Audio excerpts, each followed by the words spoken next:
Hey everybody, this is Brett, and someone pointed out tonight that I need to be more helpful with my videos and less critical, so I'll try and do one to help you to lose weight. And I'm using the title something like How to Lose Weight for this video because that's the thing that so many people gravitate to. How can I lose weight? They'll put that into a search. How can fat people lose weight? Something. And so that's what we'll make this video a focus on, but guess what? I recommend that you don't focus on that phrase and that you think about just eating whole foods. Eat whole foods. That's why they named the grocery store Whole Foods, because that's really the focus. Because people all eat processed foods full of chemicals and preservatives. And if everyone would stop doing that, they'd lose a lot of weight, because that white flour food stuff really makes people fat.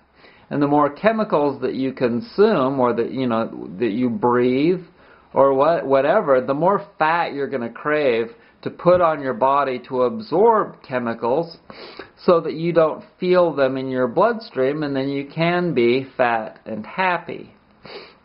But you're not going to be so happy after you start to detox all of that fat and it melts back down and you burn it, and the chemicals that were in that fat get into your blood and then go to your brain, and you're going to be irritable, and your liver's going to be sore, and your kidneys. And so you've got to learn about cleansing. So you start eating whole foods, and then you read a book like Dr. Bernard Jensen's Guide to Better Bowel Care. You read Healing with Whole Foods by Paul Pitchford. And you watch videos, and you've got the internet, and you can ask it anything you want to ask it. Basically, I believe that most people know already how they can lose weight, how they can get healthy. And anything that they don't know, they can look it up. It's a matter of effort. And as soon as you're ready to make the effort to heal yourself, to educate yourself, then the universe will give back whatever you need. It will comply. And you know this, but it's good to be reminded. And so you get on to Whole Foods, and then after you've achieved that and you're used to going to the health food store, and you're getting away from the regular grocery store, and you're used to reading labels, you're used to seeing hippies at the health food store, you're all good with the hippies now. In fact, you even wear some cool clothes. In fact, you got out the scissors and you ripped up some of your best jeans and made them look all shitty. And you got some tattoos so that you fit in, even though you're a CPA, even though you're a lawyer, even though you're the police chief. You decided that you wanted to fit in at the health food store. And so you got a big old swastika right on your forehead. No, you didn't do that. And so you started eating whole foods and reading the labels, and you knew that eating fruits and vegetables was recommended. Even with the paleo diet, they recommended eating vegetables. So you knew that that was one of the foods that you needed to eat a lot more of. Because every single dietitian, even doctors told you that eating vegetables was a good thing to do. So that we're solid on, right? Now, what about the other things like dairy? Take it from me. Dairy is not supposed to be a human food. And I have been through the ringer with dairy. I even owned my own goat, for God's sake, and found that even the fat in the goat's milk, pure range-fed goat, loved that goat. Carrie Canyon Rim was her name. But even the fat in that was too heavy for my body and clogged me up, and my body rejected it. And the number one allergy food is dairy, and wheat is the other one. And so those two foods always go together. And so you gotta get rid of the wheat and dairy. You may decide to start cutting down on meat, especially that bad crap from the regular grocery store. Get on to organic meat and fruit, because those are the things that are the most toxic. And the animals need to be free-range roaming out in grassy fields, eating bugs. I've raised chickens myself. I know what they need. Bugs. Chickens love to eat all worms and grasshoppers and all of the bugs. And if they're not eating them, then you're eating a chicken that's not healthy. If you eat something that's not healthy, then you're going to be unhealthy. You are what you eat. And people that eat animals, they are not evolving as quickly as people that are getting off of animals and just eating plants. Can you see how it's more civilized to be a vegetarian or a vegan? Well, it's not just a matter of the body and the physicality of it, but it's also the mind, because this happens to be connected to this via this. And so whatever you eat, you're going to build the characteristics of that thing. And so you are evolving towards veganism and vegetarianism, whether you know it or not, because see, your ancestors, they used to have to kill their own animals, and guess what? Now you don't. And so just the process of killing animals, from having like your grandpa or your great-grandpa that did have to actually do that to survive, now you don't have to, and so you don't have to do that dastardly deed anymore. And so that is a more civilized person that doesn't have to kill. They may still eat the meat, but they don't have to kill it. So that is a progression. You are progressing towards veganism. Now, all you have to do is get to the point of where you're not actually consuming the meat, and then you will have stepped up another 1 or 2 steps.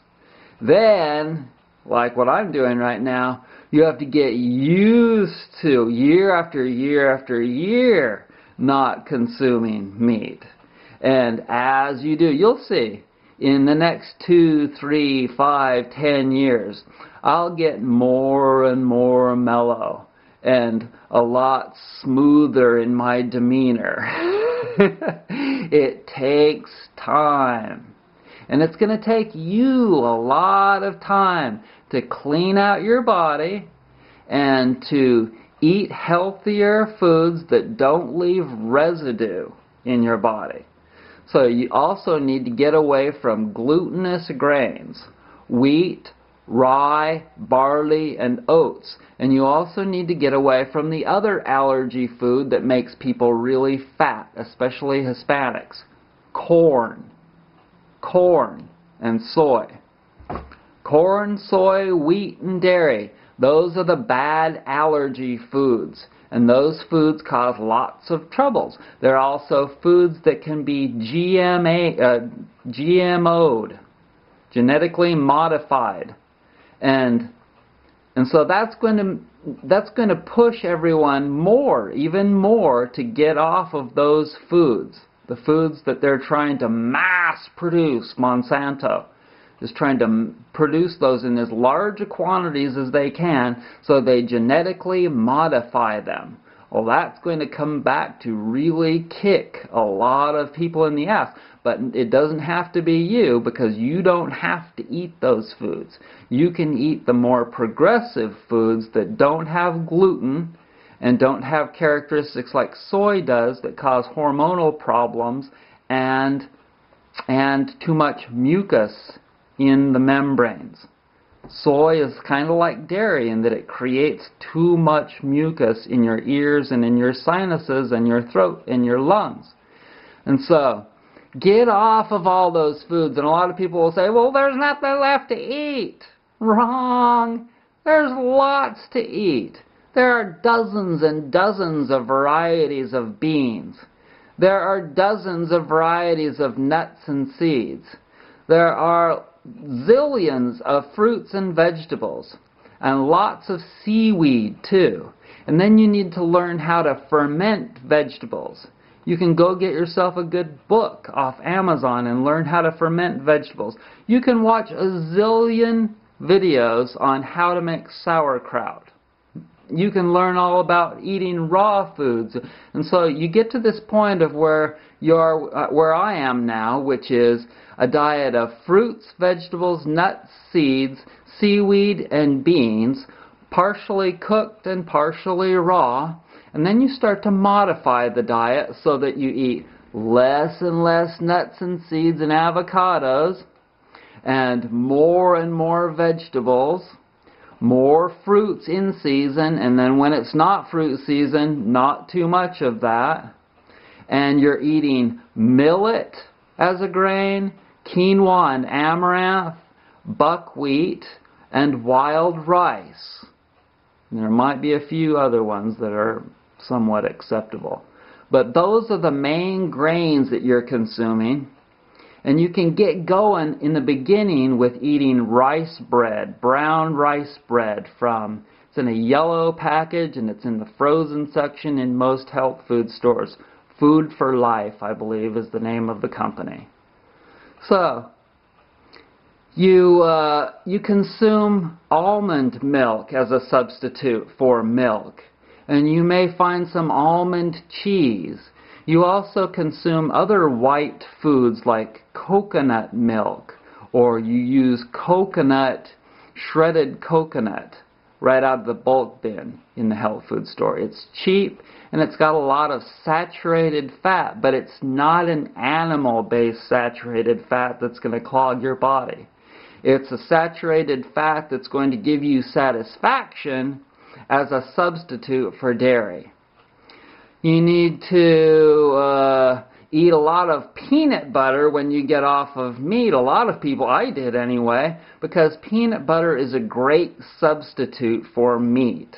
You could eat peanut butter on brown rice sandwiches with some good no-sugar jelly.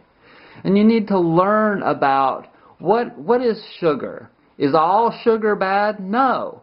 Eat brown whole sugar, like Rapadura is a name from a company, from Rapunzel, and Sucanat is also a whole sugar. It hasn't had any of the minerals removed. So yes, you can still eat sugar, but you need to buy either Rapadura or Sucanat because those are the brand names that signify that it's still a whole food.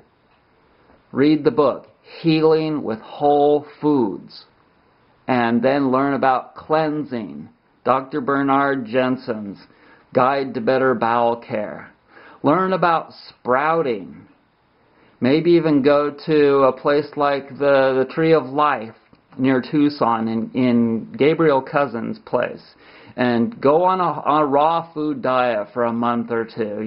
Go for it for a while and lose a whole bunch of toxins out of your body and learn about cleansing at a place like that. Or just stay home and do it. But basically what you need to get going with is learning that you have a new job now. You have a new job, and your new job is to take care of and to work on you. Self-improvement. Watch self-improvement videos from Tony Robbins and other people. And just the more time that you spend on you, working on you, day after day, hour after hour, yoga classes, sweating your guts out. You got stuff in the bottom of your gut and you throw it up. You do enemas. It goes on and on and on. You go to Course in Miracles groups. You go to your AA meeting. You get all the carpet out of your house and you educate yourself on environmental illness, and you start to change the air quality in your own house by making the changes you need to, from educating yourselves from books like Creating a Healthy Household by Lynn Marie Bauer. And And maybe you do a bunch of emotional healing, because see, you can't just continue to lose weight as long as you have a whole bunch of emotional baggage that you haven't dealt with. See, I have a bunch of memories of things that have happened in my life, like when I was a kid, but I have addressed these things, and I may still be a little bit irritable with my dad or whoever, but I have addressed these things by going to Al-Anon meetings and talking to people. I spent a lot of time crying and getting out all my grief. You have to do that, because if you don't, then you will reach a brick wall with your healing. And if you're an atheist, well, guess what? That's not going to work. You have to have some kind of a belief in something, whether it be even witchcraft or something in regards to how life transforms into a new thing. You go someplace and then you're reborn. Something. You have to believe in. And the reason that you get that belief is from living, experiencing things. The reason that I have a deep spirituality is not because I've read the Bible or I've read the Bhagavad Gita or I've read the Quran or some book. It's because I've just been living here and experiencing miracles. I see how the spirits or the earth or the heavens, whatever, put two and two together for me so that I can pull the strings that I pull to be able to make these videos, to be able to teach my classes, to be able to make my products. I mean, if I deserve it, and I usually do, because I work hard for my life and for your life. I work hard so that we can prosper. And a lot of people are very grateful, and I'm grateful back. Sometimes I am not so grateful for the comments because they'll pick at me and blah blah. But anyway, so I hope that you have learned something from this video and that you get going with losing weight, but you're not focusing on that phrase. You're focusing on living naturally and eating whole foods. And remember, you've got to change your lifestyle in addition to changing your foods, because you've got to have a lot more time for your new part-time job. It's a new job. 20 hours a week. Think about that. How many hours in a day now? If you're taking on this new job and it's 21 hours a week, that's 3 hours a day that you need to be doing self-massage and skin brushing and juicing and cleansing and healing and praying and breathing outside and barefoot walking, etc., etc., etc. And you're going to take your dog walking with you because the dog needs exercise too. So I can give you a list of things 400 miles fucking long. Reflexology, rub your own feet. Auricular therapy, rub your own ears. Deep breathing, pranayama. Slow breathing. Oming. Om. There's 400 zillion things in holistic healing that you can do in your new 21-hour-a-week job. 3 hours a day, 7 days a week. You work on you doing a zillion different things. And do it for the next 20, 30, 40, 50 years. There you go. Now you know how to lose weight. Bye.